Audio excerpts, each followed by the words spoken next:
राधा वल्लभ श्री हरिवंश। आज का हम टॉपिक देखेंगे एनीमिया, बेसिक्स ऑफ एनीमिया। कि इसमें सबसे पहले हम देखते हैं जैसे डेफिनेशन क्या है। HB कंसंट्रेशन डिक्रीज हो जाना below a particular cut off for a particular patient का क्या पर्टिकुलर हमें इसमें देखने हैं, वह एज एंड सेक्स।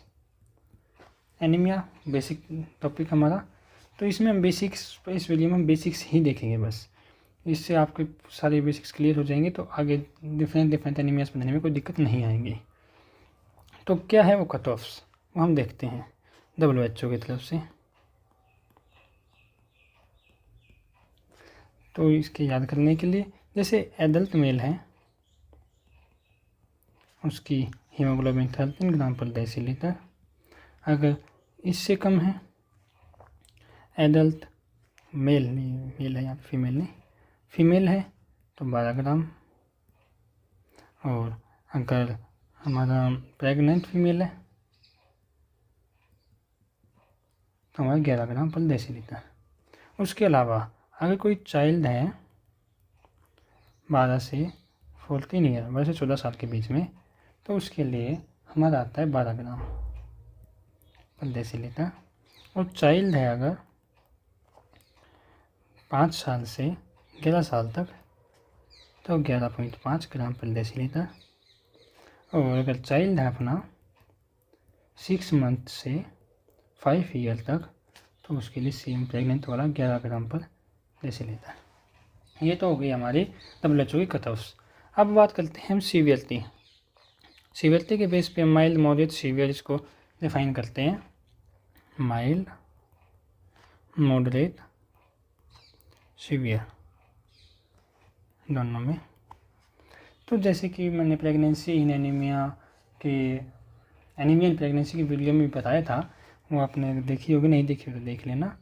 कि हमारी जो है ना माइल्ड होता है प्रेगनेंसी में 10 से 10.9, यहाँ पे 7 से 9.9 और लेस देन 7। ये हमारे कट ऑफ्स हो गई। ये हमने याद 10 7 7 क्योंकि गायनी भी याद करनी है, इंपॉर्टेंट है, तो ये तो हमें याद हो ही जाती है लगभग। तो इसमें प्लस इधर जब हम जाएंगे तो हम इधर +1 करेंगे। तो जैसे कि यहाँ पे 11 से, अब डिपेंड करता है, जैसे अडल्ट मेल है तो 12.2, फीमेल है 12.9, 11.9, या फिर बच्चा है 11.9, और चाइल्ड 5 से 11 साल का है तो 11.4। ये इसमें हो गई मेन। हमें ये तो जो अपर लिमिट है वो हमें यहाँ से याद हो गई, और लोअर लिमिट इसे +1 करके याद हो गई। ये हमें याद रखनी है 10 7 7, 10 और 7 दो ही वैल्यू याद करनी है मेन। तो उसके बाद हमारे इसमें भी +1 कर जा तो 8, और 8 से 10.9, क्योंकि यहाँ पे 11 था 10.9 आएगा, और यहाँ पे लेस देन 8। ये हमारी होगी सीवियरिटी के बेस पे क्लासिफिकेशन। अब हम देखते हैं इसकी इटियोलॉजी। और इसकी इटियोलॉजी के मतलब इसकी जो क्लासिफिकेशन है एनीमिया की, वो इटियोलॉजी के बेस पे है और दूसरा मॉर्फोलॉजी के बेस पे है। तो हम सबसे पहले हम इसमें देखेंगे इटियोलॉजी। इटियोलॉजी के बेस पे हमारे 3 टाइप्स के बनते हैं ये।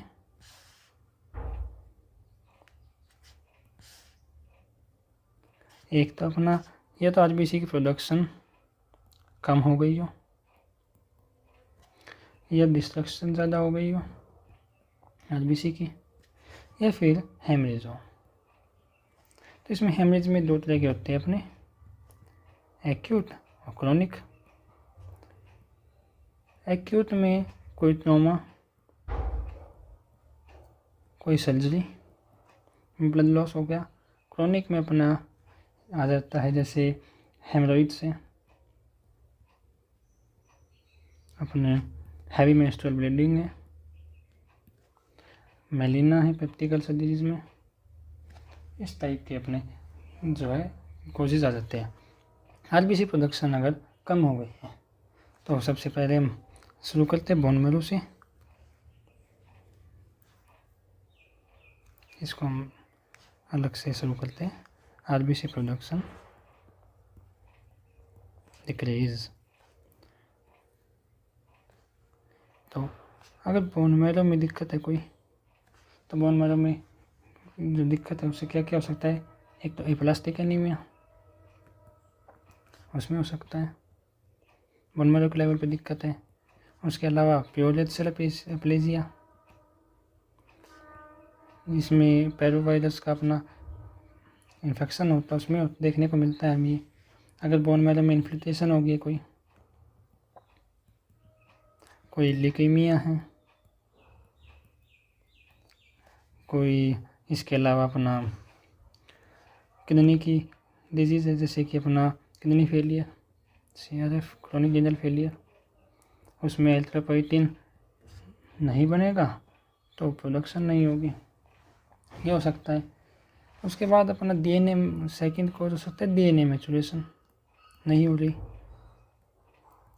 इसी में अपने जो है विटामिन B12 और फोलिक एसिड डेफिशिएंसी आ जाती है।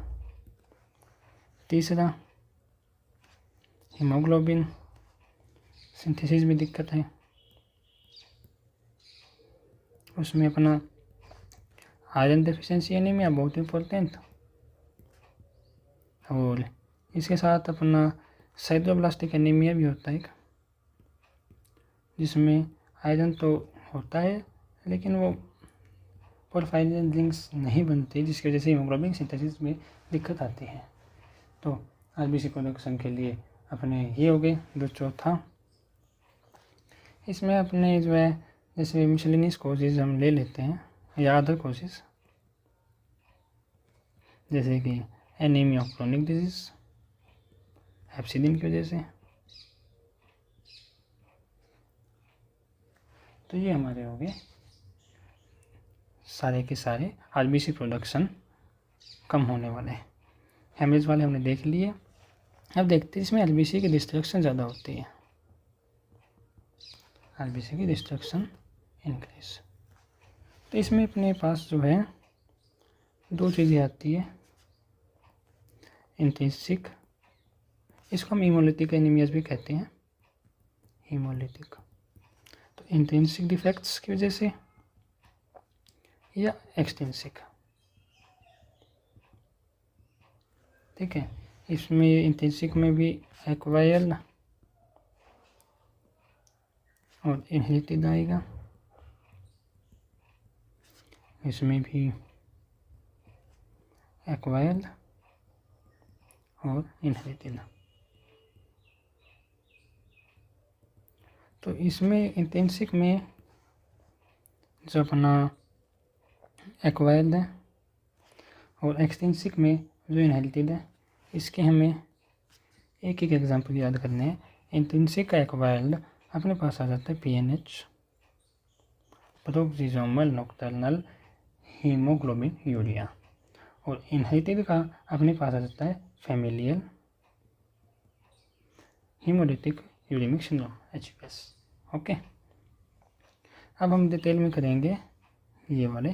तो इंट्रिंसिक का इनहेरिटेड हम कोजेस देखेंगे, ये बहुत इम्पोर्टेंट है। इस तरह ही हमसे एग्ज़ाम में वाइवा में पूछे जाते हैं मेडिसिन में कोजेस की, कोजेस क्या है एनीमिया के। जब कोई एनीमिया का केस मिलता है तो हमें इस तरह क्लासीफाई करके ही बताने होते हैं। इनहेरिटेड में सबसे पहले आरबीसी है जो कोई, तो उसकी सबसे बाहर तो मेम्ब्रेन होती है। तो मेम्ब्रेन डिफेक्ट्स दो हैं अपने, हेरिडिटरी स्फीरोसाइटोसिस और हेरिडिटरी एलिप्टोसाइटोसिस। इनमें जो एंकाइरिन, स्पेक्ट्रिन और बैंड प्रोटीन के डिफेक्ट्स होते हैं। उसके अलावा अपने एंजाइम की डेफिशिएंसीज हो सकती है। एक तो कॉमन ही सबको पता है G6PD, दूसरा अपने पास पायरुवेट काइनेज डेफिशिएंसी, तीसरा अपना इसमें कोज हो सकता है हीमोग्लोबिनोपैथीज। इसमें भी अपने 2 ही आते हैं, थैलेसीमिया और सिकल सेल एनीमिया। ये अपने इनहेरिटेड कॉज हो गए इंटेंसिव डिफेक्ट। इंटेंसिव डिफेक्ट्स का मतलब है आरबीसी के अंदर कोई डिफेक्ट है, मेम्ब्रेन में है, एंजाइम में है, हीमोग्लोबिन में है। अब आते हैं अपने एक्सटेंसिक। एक्सटेंसिक में अपने एक्वाइल, क्योंकि इनहेरिटेड तो हमने देख लिया, सिर्फ फैमिलियल हीमोलिटिक यूरेमिक सिंड्रोम हमारा होता है इसमें, तब हम देखेंगे एक्सटेंसिक एक्वाइल। तो ये हो गया अपने एक्वाइल में। इसमें भी फिर हम डिवाइड करते हैं, ऐसे कर लेते हैं। इम्यून कॉजेज, इम्यून कॉजेज में अपने ये तो ऑटो इम्यून, इसमें ऑटो इम्यून हीमोलिटिक एनीमियाज आते हैं, वार्म और कोल्ड वाले। और दूसरा अपना इसमें आइसो इम्यून, जो इम्यून की रिएक्शंस होती है अपने, जैसे ब्लड ट्रांसफ्यूजन वगैरह में, ब्रीथिंग वगैरह में, A B O iso immunisation वगैरह। दूसरा आता है मैकेनिकल कॉजेज कोई, जैसे कि जो अपनी कार्डियो में हार्ट में वाल्व है, मेटेलिक वाल्व, उसकी वजह से लाइसिस होता है, मेटेलिक वाल्व प्रोस्थेटिक्स। ये जाए देख लेने के बाद आप DIC में होता है, और अपना TTP में होता है। इसमें महा होता है, महा मतलब micro angiopathic haemolytic anaemia. TTP में था थ्रोम्बोसाइटोपेनिक परप्यूरा, ऐसा है। DIC डिसेमिनेटेड इंट्रावास्कुलर कोएगुलेशन, ये है, ठीक है। मैकेनिकल हो गया। इसके अलावा केमिकल हो सकता है, कोई ड्रग्स है लाइक डेप्सोन। उसके अलावा टॉक्सिन्स हैं लाइक हीमोटॉक्सिक स्नेक वेनम, ये हो सकता है। अब इसके अलावा अपना केमिकल हो गया, मैकेनिकल हो गया, इम्यून हो गया, और स्प्लेनोमेगाली हाइपरस्प्लेनिज्म है।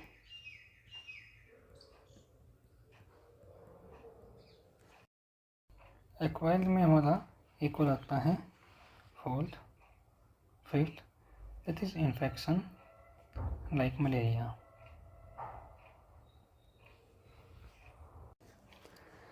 मॉर्फोलॉजिकल क्लासिफिकेशन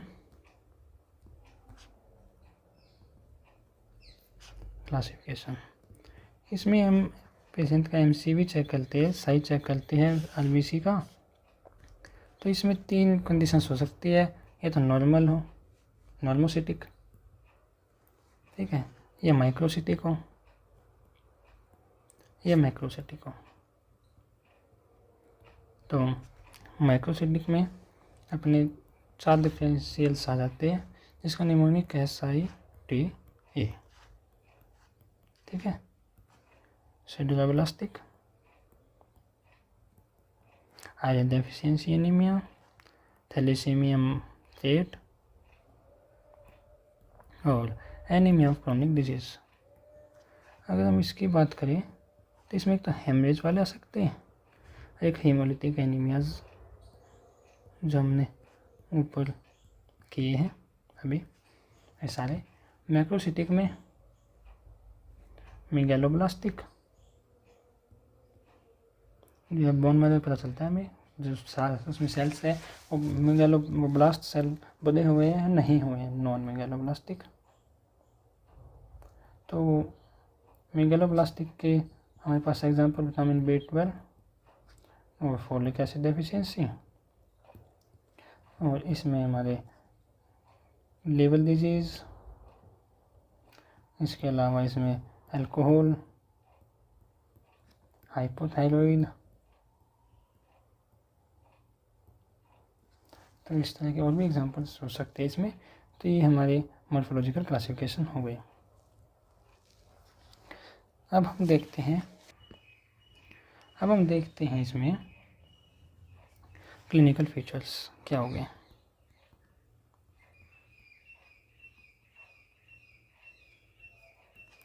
तो सबसे पहले हम शुरू करते हैं ऊपर से।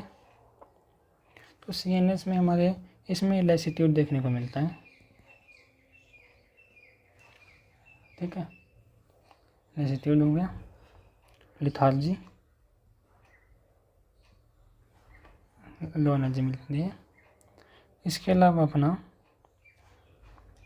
इसमें हम आँखों पे आते हैं, आइज़ में। तो आइज़ में कंजक्टिवा पेल मिलेगी,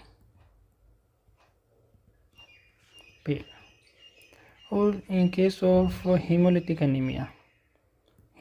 अगर एनीमिया है तो हमें जॉन्डिस मिल सकता है। उसके बाद आते हैं हम, अगर हम ओरल कैविटी की बात करें तो इसमें हमें बीफी तंग मिलती है, विटामिन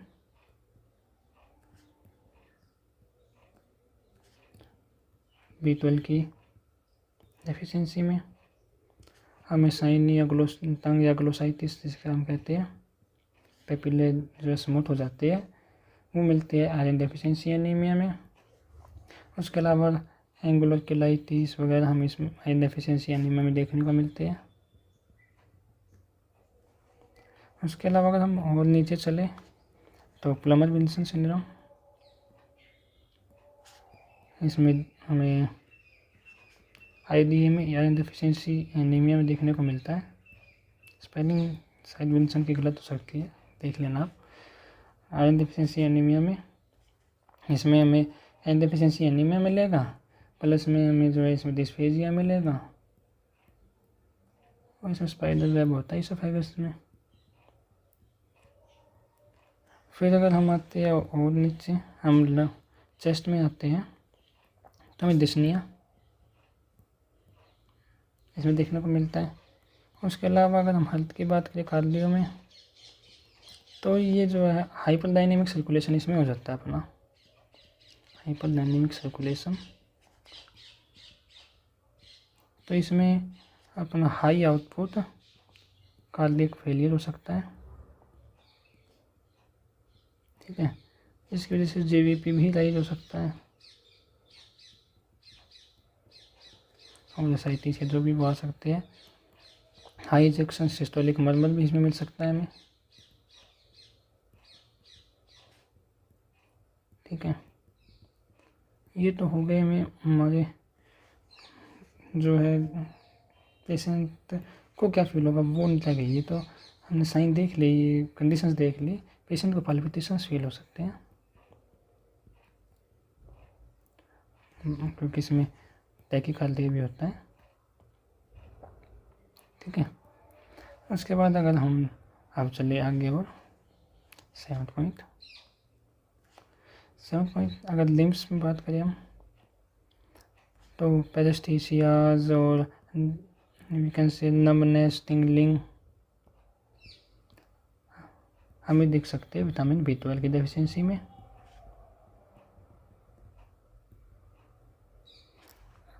उसके अलावा हमारे आयरन डेफिशिएंसी में कोइल्यूनिकिया, स्पून शेप्ड जमर नेल्स होते हैं, वो देख सकते हैं आयरन डेफिशिएंसी एनीमिया में। अथवा हमारा लेग में अल्सर्स हो सकते हैं हीमोलिटिक एनीमिया में,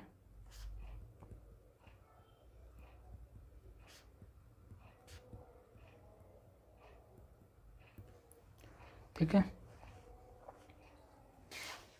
इन्वेस्टिगेशंस, तो पेशेंट आया, हमने उसका कंप्लीट हीमोग्राम करवाया। उसमें कंप्लीट हीमोग्राम में हमें जो है HB, RBC काउंट, इनसे पता चला कि एनीमिया है। तो हमने उसी में फिर उसके बाद करवाया RBC एनालिसिस,